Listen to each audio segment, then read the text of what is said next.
Hey, how's it going, everyone? My name's B. This is Thoughts on Thoughts. We're back with another OCD/anxiety topic video today for you. So previously, I was talking about things that you should do in your life that will kind of build a foundation for recovery and then kind of sustained remission from OCD and anxiety. So not things that are necessarily going to cure it like that, but just creating a healthy lifestyle that will aid your recovery and will just, from an overall point of view, just make you have a better life or the life that you want.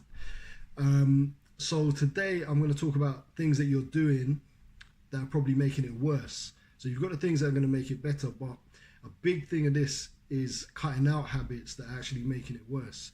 So previously, if you didn't have the knowledge that these things are making it worse, what it means is that when you come to this choice of, okay, do I do this thing? Because what the choice is doing a thing now, the compulsion or a behavior that I'm going to highlight, and feeling better in the moment temporarily, or doing a thing that's difficult, or not doing a compulsion, which is difficult, and not feeling better in the moment, but gradually as the days go by, as the weeks go by, months, years, whatever, feeling better, right? So the idea and what I want to get people to see with OCD is that it's a long-term thing. So we want sustained an understanding and remission from OCD. We don't want to feel better temporarily and then have to keep on dealing with it. It's something that will always be there, but we can definitely reduce the intensity, reduce the power of it, really.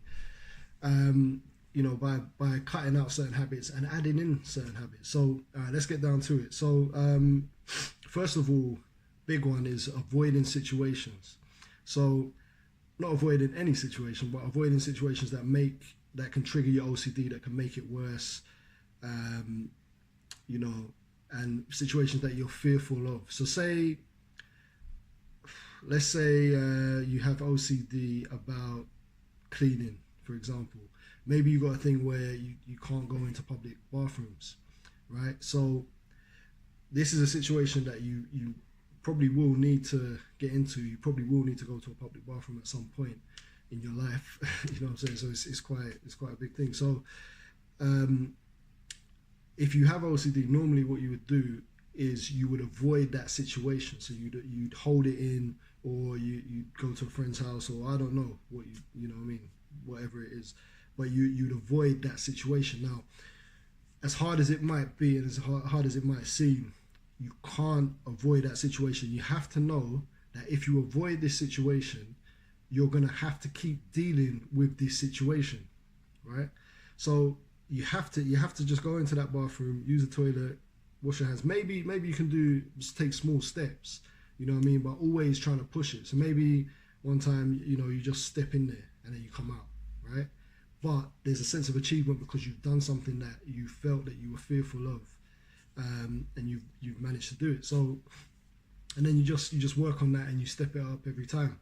So you have to understand that if you avoid that situation, what you're doing is strengthening the fear response. So you're justifying that you should be fearful of this situation. So your brain it can get really hardwired and say that, okay, anytime even a thought of this comes up, we need fear. We need to pump you with fear. So by you going into the situation, by you going into the bathroom and trying to remain as calm as you can and telling your brain that there's nothing to fear here, eventually you'll habituate to that feeling, right? So you'll say, okay, cool, that's just a feeling, that's going to pass through me, but I'm going to stay here, I'm going to use the toilet, I'm going to wash my hands, whatever. And eventually you'll be able to do that. It's more the reaction to that. So don't avoid, just know, you can avoid a situation, but know that if you're avoiding a situation, you're making this thing last longer, right? So try not to make a real effort to try not to avoid any situation. If it's social anxiety, talk to people. If it's sexual orientation, OCD, be around the same sex, and just sit with it. Don't react to the thoughts. You're obviously going to get triggered and you're going to get loads of thoughts, and and they're going to feel real, and that's part of the course. So that's going to happen. But know that as long as you're in these situations, and as long as you can kind of calm yourself down and breathe and relax, that it will improve. That situation, the first time you do it, obviously is going to be very triggering and very difficult, but the more you do it, the less triggering it's going to be. So next, following from that, number 2, checking online for reassurance. Now, this is I think everyone gets caught up in it, and it's probably, obviously it's not a problem before, we had such easy access to the internet on our phones and laptops and iPads and whatnot, tablets. It wasn't such of a problem, but now it's a big problem because we can check for reassurance anytime we want, all 24/7. So again, this is a thing that you have to understand. Like this, whatever your problem is, let's say you think you're gay, say you believe you're gay. This isn't a real like if you're not, right? If you're worried about it, you're probably not. So it's not a real problem. So by checking, what you're doing is you're reinforcing that this is a problem that needs to be sorted out.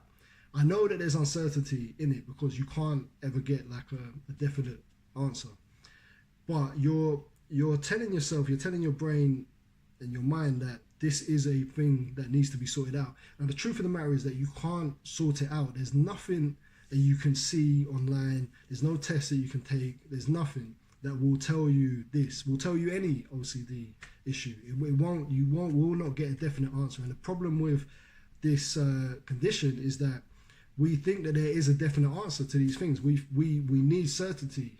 We don't want to be uncertain. And it's impossible to be certain about something like this. There's no evidence that you can have. So you have to accept it. And so by checking for reassurance, what this does is it makes it a real question. It gives the question power. And what I found, because I used to do it all the time, and it's something that I cut out completely. And also it's easier to cut it out because it's like a physical thing. So you can almost force yourself that no, I'm not going to check. Like you'll have the thoughts come in your head and tell you check, like we need to sort this out. And it's a physical thing. You putting your hand on your phone, searching is a physical thing. Now, if you know for definite that if I search, it's gonna make it worse long term, and I'm gonna have to keep doing this, then you're making that choice, and you need to just cut that out completely, to be able to progress with this, because it's not a real issue. It's not a real problem. As real as it seems, it's not a real problem. So cut out the checking. Do not check forums. Do not check anything that will give you some kind of reassurance. Don't check ask people online like, oh, am I this? Am I that? Is this normal? Is that normal? You've got OCD. That's what you've got. It's not normal in the sense that not everyone's got it, but it's not the thing that you're worried about. It's never the thing that you're worried about. So next, number 3. So similar to that, asking people for reassurance. So this is something you can kind of do underhandedly. So say like it's trying to get someone to agree with you to give you reassurance without them knowing it. So without you explicitly saying, oh, I'm worried about this. Can you give me reassurance? You're not saying that. But what you will say you're worried about not being masculine enough if you're a guy. You might say, oh, I'm it's I do all this, I don't know what's a good example. I do all this masculine stuff, like it's important to be masculine, don't you think? You might question them or something like that. Or you might say, do you think it's gay to do this? Like, not for me, but my friend of mine is worried about that. Just roundabout ways to get people talking and to get people reassuring you that, giving you that reassurance that you're not gay, or you're not whatever you're worried about. You're not that, and it's sneaky because they don't know, and you kind of know. You're telling yourself that, oh, maybe I'm just talking, but it's not true. Like you are looking for reassurance. So don't look for reassurance from anyone. Don't have a conversation with them expecting to feel better about yourself, or anything like that. Cut out the reassurance completely. So next, compulsive distraction. So a lot of times you might feel bad and you might feel, why do I feel like this? I just want to feel better. I just want to feel okay. Like, what can I do? What can I do? And to combat this, you could do so many things. So you could self-medicate, you could take alcohol, you could take drugs, watch TV, watch porn, masturbate, all these type of things. And basically any action you do that's designed just to make you feel better because you've got OCD in that moment, you should try and cut that out. That's if it's not positive, right? So any kind of negative activity which is just designed to make you feel better in that moment, I would cut that out completely, because what it does is it makes it's coping, right? So you're not trying to completely take out, or you're not trying to completely accept the OCD and get past it, transition from it. What you're doing is you're saying, okay, cool, I've got OCD and I need a way to cope with it. I need to be able to manage it. So I'm going to rely on alcohol, I'm going to rely on drugs, I'm going to rely on, just watching TV to block everything out, or, whatever it is. So any action that's just to block things out is just making you more comfortable in your OCD chair. So it doesn't take you out of the chair. What we want to do is get out of this chair completely. We don't need this chair anymore. We don't want it, right? So if you're doing things like this that just make you feel better, having OCD, it's only going to perpetuate, it's only going to extend it, it's only going to make it worse. And finally, it's overcompensating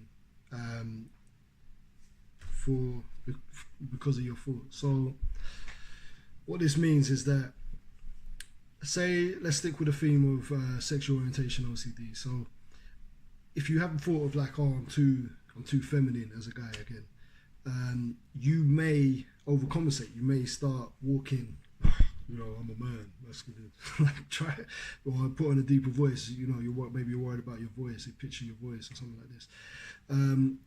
So all these things, again, what they do is they reinforce that this is a real thing, and there's something we need to do to become who we are, right?